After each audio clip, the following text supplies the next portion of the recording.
A kaj berete lokalne pesnike? Snemalec in novinar prestrezata sprehajalce na glavni ulici manjšega mesta. Nekateri ne razumejo, drugi nočejo niti slišati. Mikrofon se izmika. Drage gledalke in cenjeni gledalci, prisrčno pozdravljeni. Tokratno oddajo Glasnik začenjamo s poezijo. Pesniški turnir je v slovenskem prostoru kot promotor in razširjevalec poezije prisoten že dobrih 12 let. Lani je začutil potrebo, da se razširi tudi onkraj slovenskih meja. In tako smo dobili Evropski pesniški turnir. Oddajo tako začenjamo z vitezom Evropskega pesniškega turnirja. Francoski pesnik simbolizma Arthur Rimbaud je nekoč zapisal, da je pesnik strašen delavec. S temi besedami je slovenski pesnik in prevajalec Ivo Svetina nagovoril pesnike letošnjega Evropskega pesniškega turnirja. Strašni delavec pa pomeni, da se spuščamo v tiste globine človekovega bivanja, čutenja, razmišljanja, v katere ne more biti nihče drug. Pesniški turnir poteka pod okriljem mariborske založbe Pivec in predstavlja najboljšo še neobjavljeno pesem. Pesniki pa se potegujejo za naslov vitez oziroma vitezinja pesniškega turnirja. Koncept je povzet po romanu Zlate vokač Marpurgi. Projekt se širi navzven, zunaj slovenskih meja so se vanj priključili Madžarska, Hrvaška, Bosna in Hercegovina, Italija, Slovaška in Avstrija. Tako se je letos slovenskemu občinstvu predstavila 7 pesnikov. Ko se je bližala Mariboru prestolnica kulture, se nam je zdelo, da je to neka govorica, ki nas lahko v Evropi združuje. 7 različnih poetik, vsaka po svoje nagovarjajoča. Odzivi in zaznamki na družbeno realnost, zunaj nas, občutja, narava, kritičnost. Vse to je velo iz pesmi. Slednje je bilo prisotno tudi v pesmi Lepo je biti Slovak. Pod njo se podpisuje slovaška pesnica mlajše generacije Mirka Abelova, sicer novinarka. Njen pesniški prvenec Striptiz so kritiki popljuvali. Na nacionalnem izboru se je iz njih ponorčevala. Obviously you like some scandals, being critical and things like that, because also the poem you have read today was a bit critical and also a bit, how can I say, ironically making fun out of your people. Yeah, sometimes I think we need it, because I wrote this poem when I was on a holiday this summer with my parents and my boyfriend, and I saw Slovak people. Sometimes we are a bit strange. Like we were still living in the old times. I think it's very important to know how to make fun of you, because I think it's normal, it's nature. Najboljšo pesem izbereta občinstvo in žirija. Lani je javnost prepričala italijanska pesem in tako je bilo tudi letos. Daniela Raimondi s pesmijo Portret je bila najprepričljivejša. Pesem spregovori o tem, kako je pesničina babica želela možu, ki je bil leta 1937 na frontni črti v Abisiniji, poslati fotografski portret družine. Pri tem pa zamolčati, da je na poti že 7. otrok. I think maternity and women life is one of my favorite topics. So they say the poetry shouldn't have a sex. But at the same time, I believe there is a feminine way to approach poetry, and possibly my way is feminine. Not feminist, but feminine. So it's a mixture. My poetry is a mixture of obviously Italian, because I'm writing in Italian, but there is a lot of influence from the Spanish word and also from the Anglo-Saxon word. So I suppose it's a bit of what we call it in Italian, a minestrone, a mixture of various styles that became my style at the end. Lani je vitez Evropskega pesniškega turnirja postal madžarski pesnik Győző Ferenc. Po kreativni bitki je 3-članska mednarodna žirija letos razsodila, da evropski vitez postane slovenski pesnik Franci Novak. S tankočutno lirsko pesmijo Ljudje kot rastline, ki tiho vstopa v ta hrupni svet. In njegov pogled je nekaj časa znotraj njenega pogleda kot seme v lupini, v želodov. Zdaj poskušam najti nekaj drugega, nekaj novega, iti ven mogoče iz tega opisovanja in razmišljanja o naravi. Pišem tudi več o ljudeh, o medsebojnih stikih, o mestih mogoče. So bolj intimne teme. V moji poeziji je precej narave, ampak tudi ljudje vstopajo v to naravo s svojimi mislimi, hrepenenji, čustvovanji, mišljenji.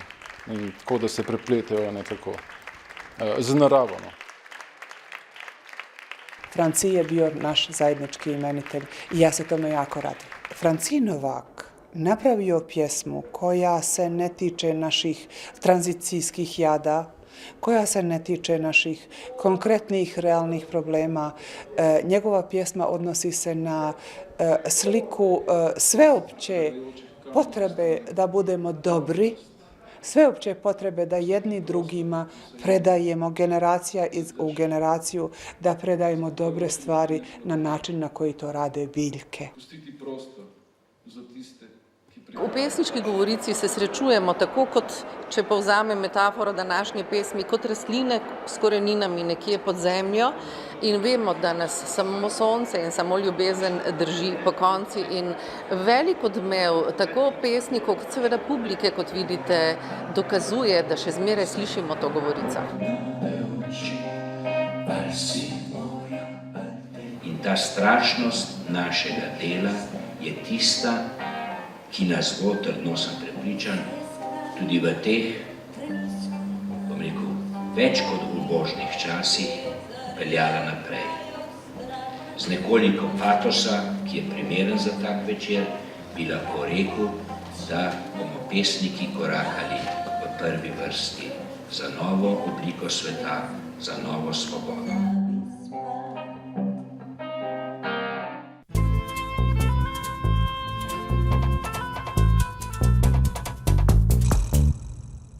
In zdaj k uprizoritveni umetnosti. Na odru mariborske drame so namreč minuli teden premierno uprizorili avtorski projekt dramske igralke Nataše Matešič-Rošker z naslovom Do tu sega gozd. Uprizoritev temelji na motivih besedila nemškega ustvarjalca Falka Richterja.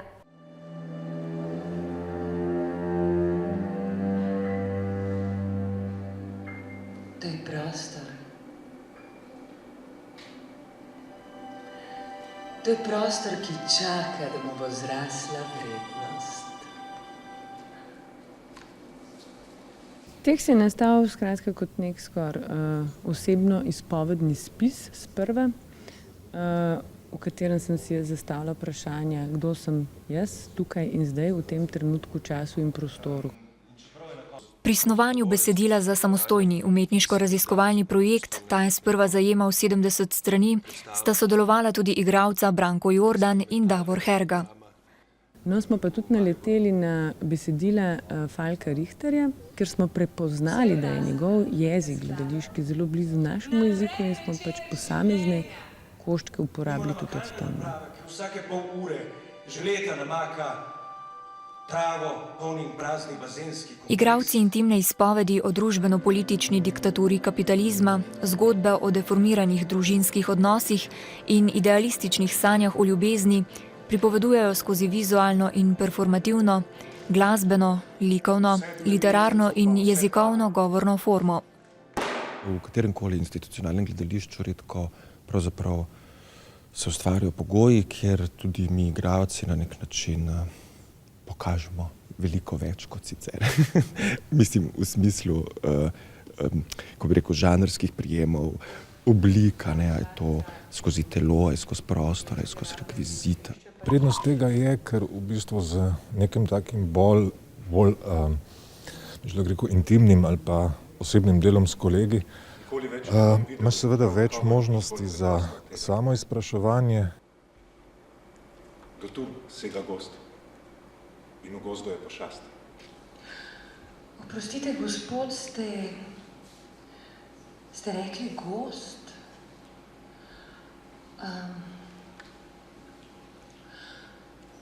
Vam lahko zaupam skrivnost? Uprizoritev treh igralcev se skozi njim lastno videnje naslanja na aktualna politična, ekonomska in družbena stanja življenjskega prostora in je tudi intimna zaznava gledališkega. Jaz mislim, da ne politične osebe ni. Vsako naše dejanje ali ravnanje ima posledico in vzrok. Oblike manifestacij so različne, ampak danes živimo v tako spolitiziranem svetu, skomercializiranem, zmanipuliranem, da je izstop je itak nemogoč, to se pravi, sodelovanje je nujno, ampak zdaj na kak način pa posameznik sodeluje v tem sistemu, je pa seveda stvar njegovih etičnih, moralnih vrednot in kriterijev. Ta predstava ne misli in si ne domišlja, da bi bila politična, daleč od tega. Tukaj je naša, mislim, da odpira teme, o katerih tudi vi razmišljate. To je priložnost, ki čaka, da ji bo rasla vrednost. Ta les, ta gozd.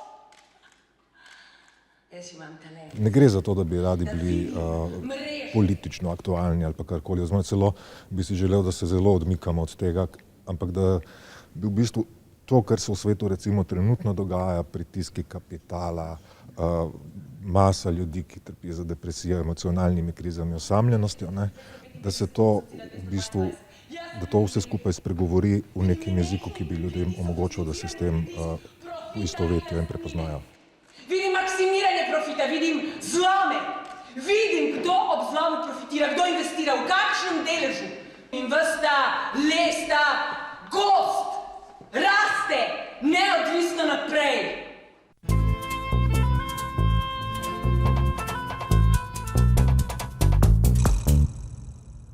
V mariborskem gledališču pa so pretekli teden krstno uprizorili tudi predstavo za najstnike z naslovom Totalka. Režijski podpis predstavi daje Branka Nikl-Klamfer, ki je v preteklih sezonah že režirala zelo uspešne predstave za otroke. Med drugim Čarovnica Hillary gre v opero in Juri mori v Afriki.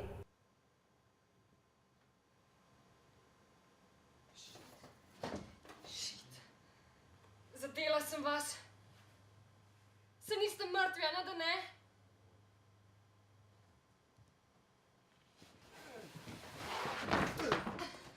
Nisem zanalašč, res to prostite.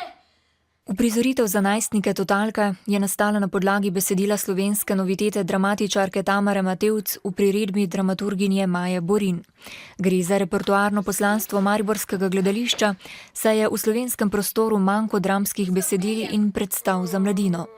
S Totalko ustvarjalci tako še dodatno potrjujejo zavedanje o vzgojni vlogi gledališč. Prvi in najhujši stavek, ki ga je možno pri tem odgovoriti, je, da so mladi tako polni trikov, da so popolnoma neulovljivi.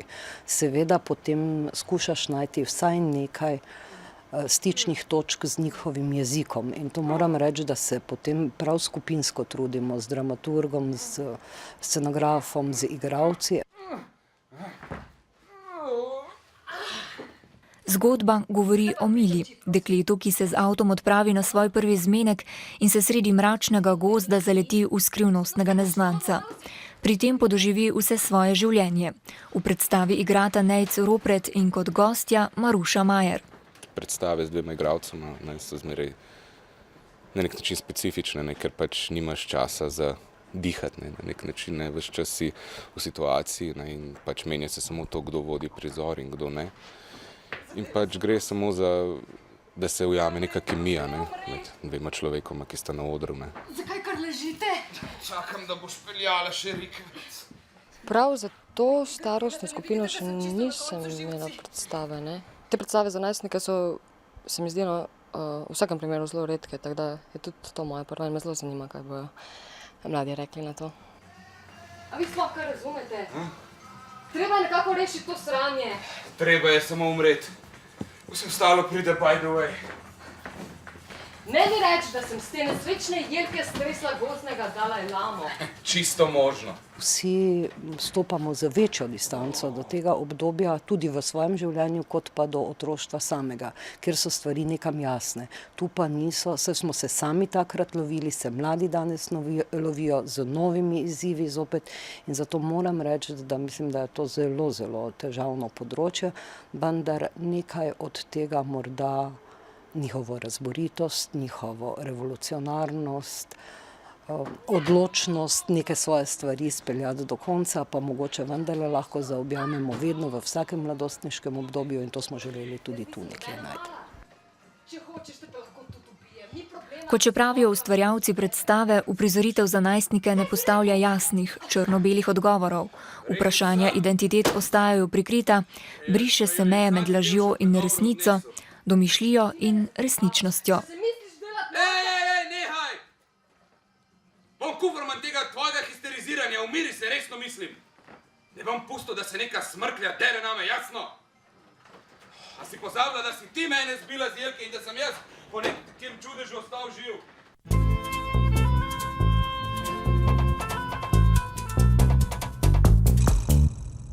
Revija Ekran, revija za film in televizijo, letos zaznamuje 50 let neprekinjenega izhajanja. Ta visoki polstoletni jubilej pa so proslavili s projekcijo starih slovenskih kultnih filmov v kinematografih Planetov tuš.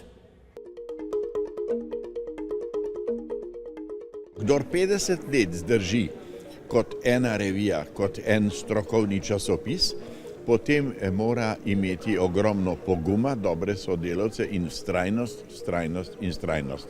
In kaj bi po vašem rekli, da jo tako odlikuje, da je se obdržala na površju 50 let? Novinarska pestrost, tudi uredniška pestrost in pa to, da ta revija piše o vsem, kar zadeva film.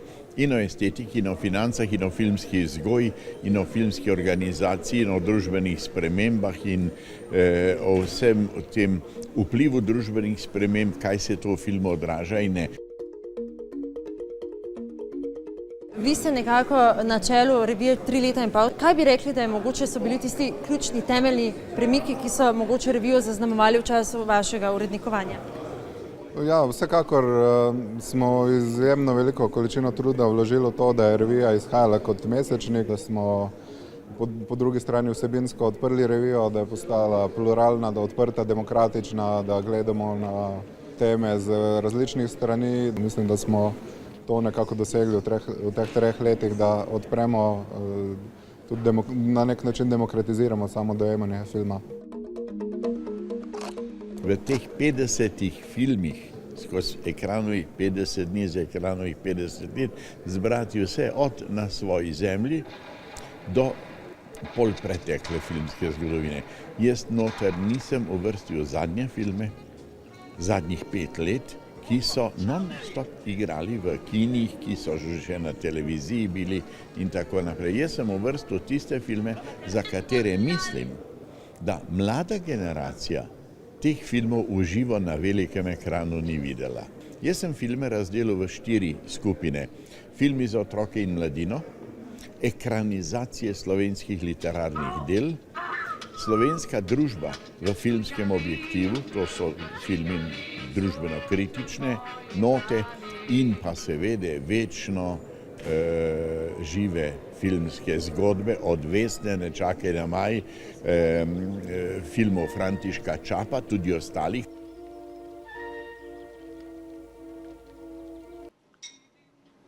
Daj mi gas, mrklaps. Ja, lahko rečem, kar moj najljubši film.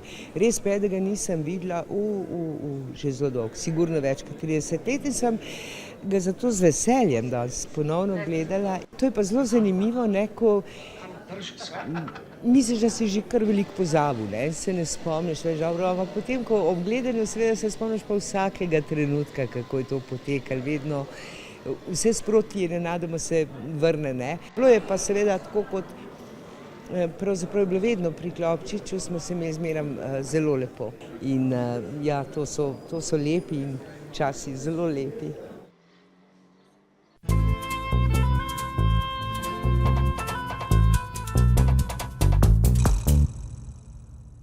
V okviru koncertnega cikla Spekter zvokov, ki ga pripravlja Evropski kulturni in tehnološki center Maribor, smo zadnjič lahko prisluhnili klavirskemu recitalu Tomaža Petrača. Tomaž Petrač izhaja iz glasbene družine, svoje glasbeno šolanje pa je začel prav tukaj v Mariboru.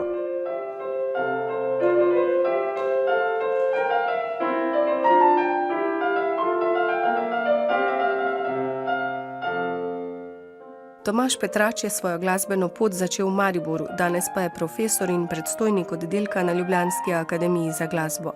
Del njegovega umetniškega življenja ostajajo številni nastopi z orkestri v komornih sestavih in solistični recitali.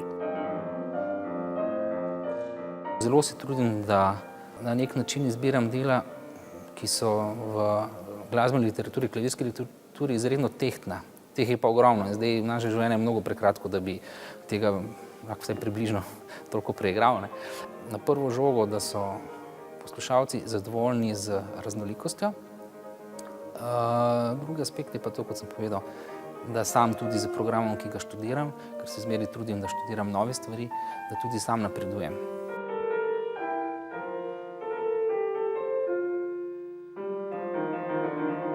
Tokrat so njegov repertoar zaznamovali klasiki Bach, Beethoven in Chopin. Prva partita od Bacha je izredno lepo ciklično delo, ki ga je Bach sam imenoval, da je njegova najlepša partita, napisana v polifonem slogu. Potem pridemo na klasično Beethovenovo sonato opus 26, konec prvega skladateljevega obdobja. Izredno zanimiva kot forma, ima variacije, ima skerco, ima počasen stavek kot marš, pogrebni marš in pa zadnji allegro, v smislu neke Kramerjeve etide, ampak je seveda čisto na drug način narejeno.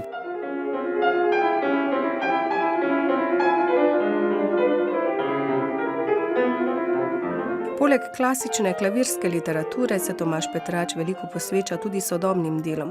Številne dela slovenskih sodobnih skladateljev je tudi posnel. 3 plošče CD-je, eno imam za simfoniki Radio Slovenije, eno imam solistično, pa eno v različnih zasedbah. Seveda dosti igram pa sodobne glasbe tudi kar precej, posebno rad imam recimo rusko sodobno glasbo, polsodobno glasbo že zdaj recimo Prokofjev, Šostakovič, Preludije v fuge so zanimive, Stravinski tudi, posebno pa recimo ljubim francoske impresioniste, kot sta Debussy in Ravel. Literatura iz polpretekle dobe, to se pravi iz časa profesorja Lipuška, Šivica, tega obdobja je zelo, zelo veliko, posebno pa, da ne pozabim, mojstra Lucijana Marija Škrjanca, je izredno veliko kvalitetnih del in pa zdaj prav sodobnih novih skladateljev, se pravi mojih kolegov, ki tudi pišejo, sem tudi sam dosti izvajal, izredno kvalitetna, pa seveda precej zahtevna klavirska dela. Jih pa izvajajo tudi študenti na Akademiji za glasbo, ki imajo predpisano, da morajo vsaj eno delo slovenskega avtorja na leto tudi na izpitu izvajati.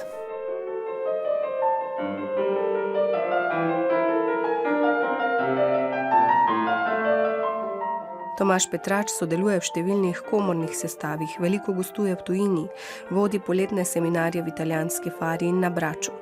Glasba ga še vedno povezuje tudi znotraj družinskih vezi. Koncertiram dosti z bratom Andrejem, žal manj v Sloveniji, bolj v tujini. Recimo lahko povem, da na drugo leto nas čaka koncert na enem izredno pomembnem festivalu, sicer drugi največji festival po Dubrovniku na Hrvaškem v Osorju. Tomaž Petrač je diplomiral na Akademiji za glasbo leta 1990 v razredu Dubravke Tomšič Srebotnjak. Izpopolnjeval pa se je v tujini pri uglednih solistih. Koncertno diplomo je prejel po mojstrskem izpopolnjevanju v Baslu. Njegovi najzgodnejši začetki pa so v rojstnem Mariboru. Glede študija je čista slučajnost, da sem se odločil, pač nekje hodil sem v glasbeno šolo, nižjo glasbeno šolo, poleg osnovne šole, pa me je pritegnilo tako kot vsakega otroka. In sem imel izvrstno učiteljico, profesor Miro Cvetko, ki je znala to balansirati, da je mogoče malo več mi dala, ker je videla, da imam določen talent, pa da ni forsirala preveč, kar je danes rak rana slovenskega glasbenega šolstva, da učitelji ponorijo, če dobijo nadarjenega učenca z pretežkimi programi, z ne vem koliko tekmovanji. Potem je to za razvoj ene zdrave umetniške osebnosti je katastrofalno. Katastrofalno. Pri 20 potem si približno enako igrajo.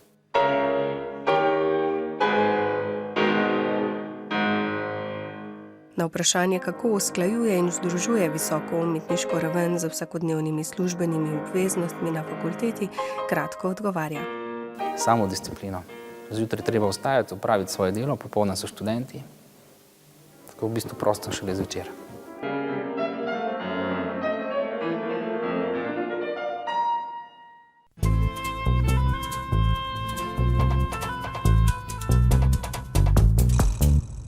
Drage gledalke in cenjeni gledalci, Glasnikova ladja je priplula do svojega obrežja.